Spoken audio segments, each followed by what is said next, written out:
Hello, or should I say hello, as this week's episode of Sent You a Message is coming to you live from Germany. Yes, Gamescom may have ended days ago, but we've stayed on to bring you this Sent You a Message Gamescom special, where we put your questions directly to the producers of the hottest upcoming games. You know Gamescom's in Cologne, right? Yeah, Cologne, which is where we are. Well, that's the Brandenburg Gate, that's in Berlin. Yeah, which is in Germany, where Cologne is, which is here. So, without any further attempts to ruin the magic, let's kick things off with our first batch of questions, starting with that Modern Warfare game everyone's going on about. Modern Warfare 3? Where'd you get that from? No, Battlefield 3, obviously.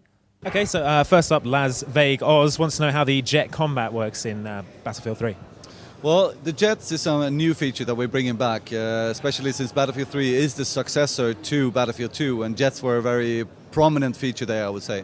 The actual jets work like any other vehicle. You can just run up to them on the runway where they're parked. You can just press E and jump in if you're on PC, and then just take off. We have tried to make the controls as accessible as possible.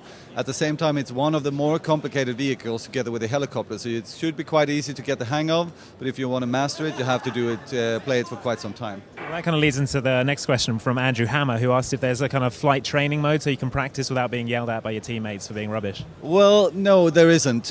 We had the ambition that we wanted to have full tutorials for all the vehicles in there. It's not currently being in the plan. We won't ship with it as it is. We have some last minute things we might be able to do, but I can't confirm them because then you might kill me if we don't get it in. Great. And last one for the user questions. Sebastian Miller wants to know about the campaign co-op and how that works. Well, the campaign co-op in Battlefield 3 is, well, it's a co-op campaign, I should say, first and foremost. It's not the story campaign, the single-player campaign that you play in co-op. It's separate missions and it's separate scenarios that are being set up. And that was a very conscious decision from us that we wanted to be able to have the freedom of create scenarios with all the different things from Battlefield. So, for instance, you can have infantry-based co-op missions, but you can also have co-op missions where you are two guys sitting in a helicopter, one is the pilot, one is the gunner, or something like that. The next one is possibly feeding into what you were talking about earlier. He wants to know if Mr. Freeze will have his own thugs and hideout in the game. No. I mean, I guess he's got a location, which, you know, we're not going to tell you so that you don't go straight there when you play the game. But, no, he's a lone operator. He is connected to all the different villains somehow. There's a main plot that runs through that relates to Hugo Strange, Joker. How Mr. Freeze fits into that, you know, there are hints in the trailer we released a couple of days ago, but no, he's too smart. He's very, kind of he's very single-minded in his aims about saving his wife. Exactly. Okay, so first up, Joshua Clark wants to know if the Dark Brotherhood is still in Skyrim, and if they are, can you find the different sanctuaries across Skyrim?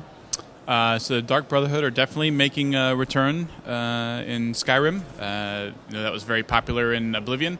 The same guy who did it in Oblivion, Emil Pagliarulo, who's also the Fallout 3 lead designer, is back doing the Dark Brotherhood stuff again. I'm not going to give any more details than that, but they are back and you can join them. Fantastic. Anthony McNally wants to know, will there be Fallout-inspired crafting in Skyrim, and how does character building work without the class system? We have a lot of different types of stuff that you can make in the world. So we have a smithing skill now, so you can create armor and weapons. You can create armor and weapons from a whole bunch of different materials. If it's something that you spend your perks doing, you can make armor out of Daedric stuff, ebony, so you have lots of different types of armor you can make. In addition to making it, you can also upgrade it, so you can reinforce armor and make weapons even more powerful and do better damage. And then obviously you have the whole enchanting aspect where you can take magic and enchant items and even further boost their powers. As far as the classes bit, so classes were really just our way to organize different groups of skills to say, if you're going to do these kinds of things to level up, then you play as this kind of character. Now that we don't focus on which skills you increase to level up, classes don't matter. Like, if you want to play as a warrior, then you create whatever kind of character you want, pick a race, and then just play and do those things, and you'll get better at them.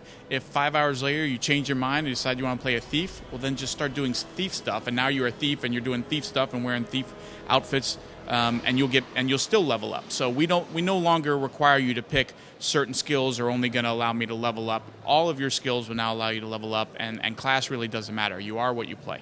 Cool. And finally, Oliver Stratford and actually a load of other people want to know if you guys are going to be doing a demo for Skyrim. Unfortunately, no. The way we build our games, they aren't sort of broken off into little segments. It is just one huge game, and there's absolutely no way for us to take this massive game that's all tied together and break off a piece of it and say, here, you can play this 1 20-minute thing. It's all or nothing, and unfortunately, it's just too big and not possible for us, so it's going to have to be nothing. Well, some pretty good answers so far, I think you'll agree. It's Paris, that's not even in the right country. No, I'm pretty sure it is. Anyway, on with the questions, starting with Irie5Hman84, who wants some new information on Borderlands 2. So just to remind the viewers, I mean, what happened and what's been the upshot of the events from the first game? Well, at the end of the first game, you open the vault, and some stuff happened, as you said. Borderlands 2 takes place 5 years after that, where an entrepreneur named Handsome Jack, who runs the Hyperion Corporation, they made the claptraps and the new use stations, he predicted that the vault would open, and he made plans to give himself a lot of power and a lot of money once the vault did open. So by the time your adventure starts, you're a gladiator in this big arena that Jack has built on Pandora, basically to show the world, show all of his fans all around the galaxy what a badass he is for taming this evil, brutal land of Pandora for his own. His whole goal, essentially, is to come to Pandora and be a hero and clean up the Borderlands, so to speak, which sounds like awesome, you're the good guy. But his version of that is like anybody who's not on the Hyperion payroll is a bandit and has to die, and that includes Roland and Lilith and Mordecai and Brick, all the Vault Hunters from the first game. He actually takes credit for the opening of the vault from the get-go and makes all of the Vault Hunters basically public enemies number 1 through 4. And he screws you over at the very beginning of the game while you're fighting in his Colosseum, and denies you this prize that you were basically earned for yourself, and leaves you for dead in the Arctic tundra with nothing but a bullet wound and 1 bullet in your gun, essentially. And from that point on, it's up to you to, with the help of the Guardian Angel from the first game, to sort of reconnect with the original 4 Vault Hunters and take the guy down, because he sort of has this stranglehold on Pandora, and he's a douche, and you need to get rid of him, essentially. Captain Fedge would like to know what new characters you're showing at Gamescom. So this time we have brought with us Hilda, Tira, Maxi, and Voldo, and you may know that they were characters that were in the previous Soul Calibur titles. However, we had balance issues with some of those characters, so we've rebuilt those characters from the ground up and revised them so that they will be very suitable for competitive play. So Ricky Marlowe wants to know if DMC is a prequel story or actually a reimagining of the whole Devil May Cry franchise. Yeah, actually it's a rebirth of the franchise, so it doesn't exist in the timeline of any of the other DMCs. Like any sort of rebirth, you leverage the existing canon fairly substantially, but you make the changes that you want to make it more relevant to today. So the answer is not in the current timeline, a rebirth. Count Reaper wants to know what your DLC plans are for Mass Effect 3. Yeah, well, we always want to support our fans post-launch. And the downloadable content has been really popular on BioWare franchises, so we want to support the fans with a lot of things post-launch. But we haven't announced any details on that yet, so I can't talk about that quite yet. And Kieran Wright wants to know the latest situation on the much-rumoured Mass Effect 3 co-op. Well, much rumoured means it's probably something we can't talk about. Okay, Cage as ever. Thank you very much, Dr. Ray. Oh, thank you.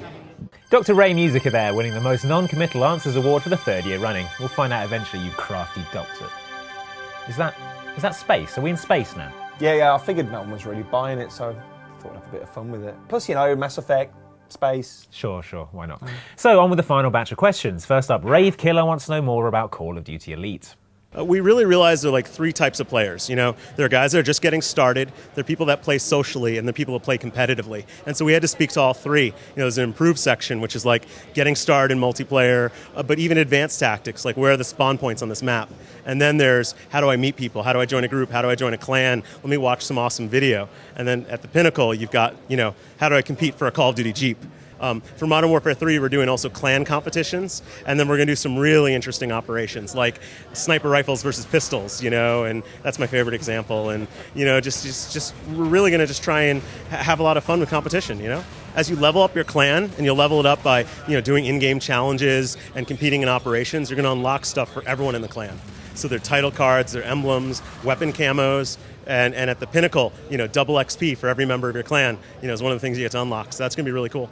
So our first question is from Stephen Hill, and he wants to know if you'll spend more time out of the Animus this time and maybe put some of Desmond's newfound assassin skills to the test. Well, actually, it's quite the opposite. Desmond is in a coma, and he's been put in the Animus to keep him alive. And so instead of using assassin skills, Desmond is going to be kind of traveling around his own subconscious. So it's going to be a bit weird, a bit dreamlike, and there's going to be a lot of story involved. So I apologize to your fan, and I think that eventually he will see more of what he's looking for. Sam Clutchford, he wants to know what you're doing to ensure that the game flow in Aliens Colonial Marines keeps the tension high and makes every alien encounter seem desperate. Okay, so one of the things that we're doing is we've worked with Kevin Ripple, who is known for doing like the Gears of War soundtracks, but he is a huge fan of all, whether it's Alien or Aliens, Horner's music, and so you want to have, he's been influenced by those guys, and so the sound of the game is very reminiscent of that soundtrack.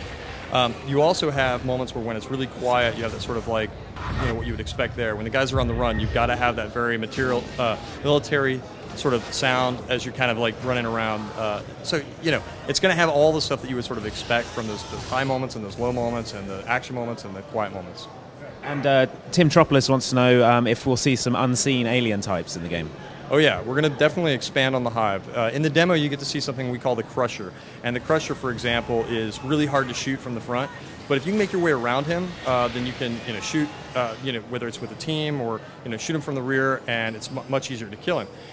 You can also use some of the environment for it, or use your teammates, whatever. And that's the kind of thing that we want to have. That's just one example of something that's the difference between a movie and an interactive experience, is you have to have these kind of types. I think we see that in like a Left 4 Dead style game, where you have variations of zombies, right? Well, you kind of expect that to see the full Hive, if you will. And so we have things that are defending the Queen. We have just a full life cycle if we can. And finally, David Smith asked if any of the aliens will be playable in any modes. We'll see. I think that one would expect that out of an Aliens Colonial Marines game there might be something like that. But the single player game isn't. We're not splitting it up like that. We think it's really important that we focus mostly on the Colonial Marines. And so you want to have something where instead of splitting it up and making 3 pretty good games, you want to have one really good, excellent Colonial Marines game. So there you go. That's all we have time for. But we'll be back next time to bring you the latest. Aren't you going to look at what's in the background now? Not really interested. So keep the questions coming in to the gamer tag SentUAMessage or to the other ways that exist. Paul140 out at twitter.com/SentUAMessage. Elaborate further by emailing SentUAMessage@hotmail.com. Or join the sporadically moderated conversation over at facebook.com/SentUAMessage. Thanks for watching, everyone. We'll see you next time. I think I've broken it.